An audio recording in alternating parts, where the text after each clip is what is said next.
Guys, tignan niyo 'tong smartwatch ng jowa ko. 3 days niya na 'tong ginagamit pero tignan niyo yung battery niya. Ayan guys, so tignan niyo konting-konti pa lang talaga yung nabawas. As in napakatagal niyang malubat guys. 'Pag naka-standby lang 'to guys, kaya nitong umabot ng up to 15 days, 'di ba? Napakatagal niyang malubat. Nakaka-receive 'to ng mga calls, nakaka-receive ng notifications, ng messages, puwedeng gawing shutter kapag naka-connect sa cellphone niyo. Puwede kayong makinig ng music. At the same time guys, meron 'tong mga health monitoring tulad ng blood pressure, heart rate, tapos meron 'tong maraming games. 4 yata yung games nito guys. Hindi talaga kayo mabo-bored in case nasa labas kayo, may hinihintay kayo guys kasi puwede kayong maglaro dito. At yung kinagandahan kasi maraming faces na puwede niyong i-design dito para talaga siyang business watch.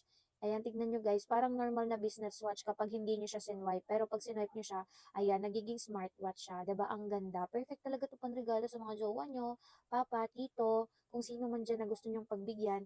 And yung kinagandahan talaga dito na nagustuhan ko guys is stainless steel po yung kanyang materials. Hindi po siya nagfe-fade and hindi din siya kinakalawang guys. As in, tingnan niyo naman gaano kaganda oh. Pang sosyalin talaga. Pag ito yung relo na gamit ng isang lalaki, nagiging rich kid tignan eh.